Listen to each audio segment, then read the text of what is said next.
Extra time in Loveland, Colorado means extra time for us here on the Q30 Sports Postgame Show. Jonathan Banks here, Ryan Flaherty there, and it was a big one for the Quinnipiac Bobcats, but they fell to the Minnesota State Mavericks 4-3 in overtime. And here on the Postgame Show, we've got a lot for you. We got a highlight. We've got postgame live reaction from Ren Pecknell and Odin Tufto. We've got Patrick Flatley coming on with some analysis on what went wrong in the third period for the Bobcats. And of course, Steve Pappas will be joining us for overtime. But first, Ryan, let's look at those highlights as the Bobcats took on the Minnesota State Mavericks in the West Regional Semifinal.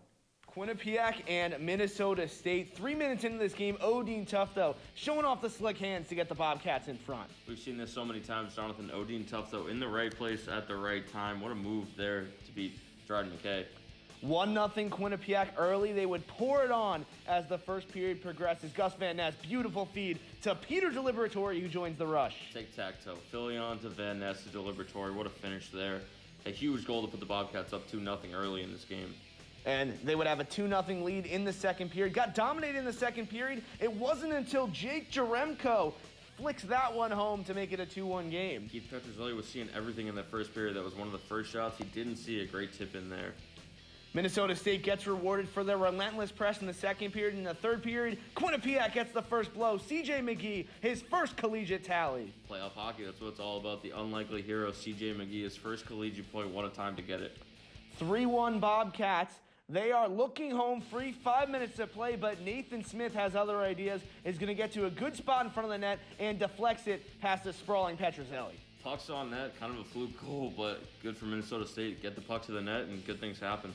They're going to pull the goalie, need everything, down 3-2. What could they do? Smith celebrates there, looking into the future. Petruzzelli can't believe the goalie gave up. A minute 10, 3-2. Jake Livingstone strides past 2, strides past 3, backhand. Cole Borchardt on the scene to tie it at 3 with a minute to go. A little bit of lazy defense out from Quinnipiac. You see them watching the puck, and all of a sudden it ends up right in the back of their net. Borchardt with a great flick past the glove of Petruzzelli to send it to overtime, and look, he loves it. 3-3 game here, a big goal for Borchardt, and Petruzzelli can't be happy giving up that goal with just a minute to play. You see the eye roll there. We head to overtime. A lot of things going on. That puck hits the post. No one can find it. Keith Petruzzelli looks left, and Ryan Sandelin looks right to bundle home the game-winning goal, and the Minnesota Mavericks move on, Ryan. A crazy finish to a crazy game. Minnesota State puts this one in the back of the net. Keith Petruzzelli thought he had it right under that pad, but it's right there. You're seeing Sandelin finishes off a huge win for Minnesota State, their first NCAA win, tournament win. Ryan Sandelin, his 6th goal of the season, a huge one at that. Keith Petruzzelli can only watch as the Mavericks move on, advance with a 4-3 victory over the Bobcats. They will take on the winner of Minnesota and Omaha. These last 2 games have been pretty tough. St. Lawrence one was hard, obviously losing that Whitelaw championship, and then tonight ending my college career. So it sucks. It's a team game, and you all got to come to play. And credit Mankato, they didn't quit. Yeah, I mean, two great players. Obviously, Odin's got multiple records at our school, and it's been fun to watch him develop from his freshman year, where he was just all offense, and I got on him, trying to get him to defend and work on his face-offs, and he's really rounded out his game. He's become a better athlete, a better skater. It's been fun to watch. When I came in my freshman year, he pulled me into his office before the season started and said, "I'm gonna give you a chance to play top 6 minutes and to play special teams." And he said, "You can go 2 ways with it. You can take it and run, or you can take that opportunity and see what affects it." But I don't know where I'd be today as a hockey player if it wasn't for Rand and that coaching staff and the opportunity they've given me these last 4 years. I mean, if I would have picked another college, I don't know where I'd be. I'm truly grateful to be a Quinnipiac Bobcat. You just heard from Rand Pecknold and Odin Tufto in the story, Ryan, giving up 2 goals in the final 4 minutes of that third period, and of course losing in overtime. What were your overall takeaways as you watched this game from SC 125? Jonathan, I think the biggest takeaway that I had was it was more of the same. It was almost like we were watching the same movie from Quinnipiac last weekend. They go into an East AC Hockey Championship game, a game that we all thought they were going to win, take a 2-1 lead into the third period, end up going to overtime and lose that game. Tonight, it's the same story. They take a 2-1 lead into the third period, and here we are again talking about another Quinnipiac Bobcat loss. They had a 2-1 lead, also the score that they beat Arizona State in the last time they were in the NCAA tournament. But let's get to that hot start. Odin Tufto started off the scoring, as you guys just saw. Peter Deliberatore got the second goal. The Bobcats were really buzzing in that first half of the first period, and the first period as a whole, they dominated. Yeah, and it was a huge point of emphasis all week. Rand Pecknell talked to us last week about how this was going to be a really important week of practice because they like to jump teams in the first period. They like to get out to a good start, and they did exactly that. They hadn't done that against Colgate 2 weeks ago. They didn't do that against St. Lawrence in that ECAC Hockey Championship. So the first period was huge for the Bobcats, going up 2-0. And this is a Minnesota State team that likes to block shots, likes to defend shots. They only allow 18 shots a game. Quinnipiac had 13 in that first period.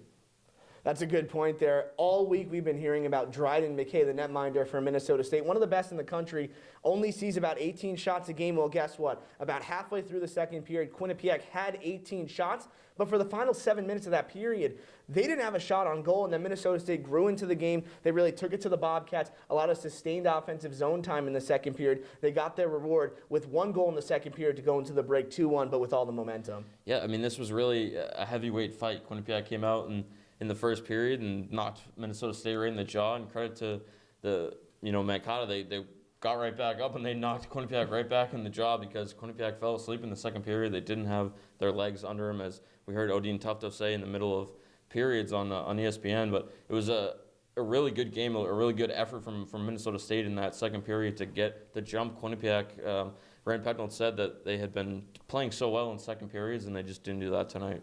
And then going to the third period, more of the same with Minnesota State asserting themselves. The Bobcats fought back a little bit. C.J. McGee with his first collegiate tally to make it 3-1 Bobcats. But then from there, Minnesota State found a way. Keith Petrozelli played really well, but the Bobcats gave up 2 goals in those final 4 minutes. What do you think the source of this is for the Bobcats, these third period woes, these struggles? Because it happened against St. Lawrence, like you said. It's night and day for the Bobcats. What's the source of that, do you think, in this case? I'd have to go back and look at stats, but one thing that popped out to me was that they lost in the faceoff circle in the third period, and they lost by a big margin. It was 17-8 Minnesota State, and I think that was really important because that's kind of Quinnipiac's bread and butter is they get puck possession, and that's how they create offensive chances along with a really strong special teams unit. And they had some opportunities on the power play, but Minnesota State really packs it in that box. Dryden McKay is one of the best goaltenders in the nation, so it's hard to get one by him. And Quinnipiac just didn't have a lot of possession in the third period, and I think that was really the Minnesota State's key is to take the puck away from Quinnipiac. A source of tired legs there really for the Bobcats is what it came down to. Just wear and tear, bending but not breaking in the end. Minnesota State wins this one 4-3. But for more on that third period, we're going to go to Patrick Flatley, who's going to do a little breakdown on what went wrong for the Bobcats. Quinnipiac's season ends in overtime, but we're going to take a closer look to find out exactly what happened. It all starts with 5 minutes left in the third period. We're going to stop it here. Quinnipiac is in shutdown mode with 4 players across the blue line. Puck ends up at the point, but watch here. Both Minnesota State players get behind Quinnipiac's defense, and everybody in blue is puck watching. Point shot gets through and tipped to bring Minnesota State within 1. That's going to take us to the last minute of regulation. Empty net for Minnesota State. Jaden Lee bites here and gets beat. He then gets around to Liberatore. No stick on puck for Brindamore, and nobody is picking up Cade Borchardt in the slot, and this game is headed to overtime. Over halfway through the first overtime period, Brendan Furry possesses the puck and takes it to the net. First chance hits the post, just chaos in front, wrapped around by Reggie Loltz.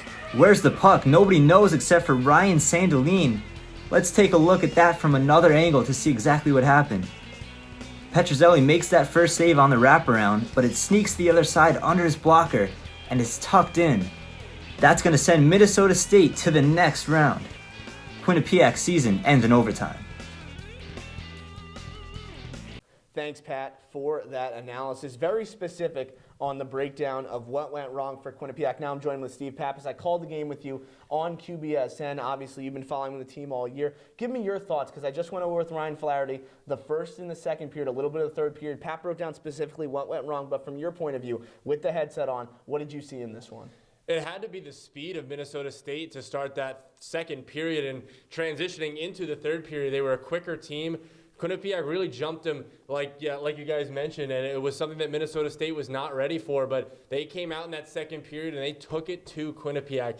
They had some extended zone time, I think 2 or 3 minutes of extended zone time, and that's unheard of in any level of hockey, especially at a high level like college hockey. And their speed really hindered Quinnipiac, and they weren't able to clear the zone. They weren't able to get pucks out of the zone, and they really got caught. And, another thing that we didn't really mention, or we did mention, but wasn't really talked about a whole heck of a lot, was the way the benches are set up. There was a long change in this game, and that's not something that Quinnipiac is used to. And it looked like in that second period and in that first overtime period, the only overtime period, they got hemmed in their own zone and couldn't get off from that long change. So the speed of Minnesota State definitely caused that, but Quinnipiac kind of shot themselves in the foot a couple times as well during that time. Yeah, let's talk specifically about that, but extended zone time, sustained zone time, what have you, whatever the verbiage is, we were saying that over and over again on the broadcast. It did feel as though Minnesota State was playing with an extra man towards the back end of that second period and also in the overtime, but you just said it, Quinnipiac shot themselves in the foot. Elaborate on that and what exactly you mean by Quinnipiac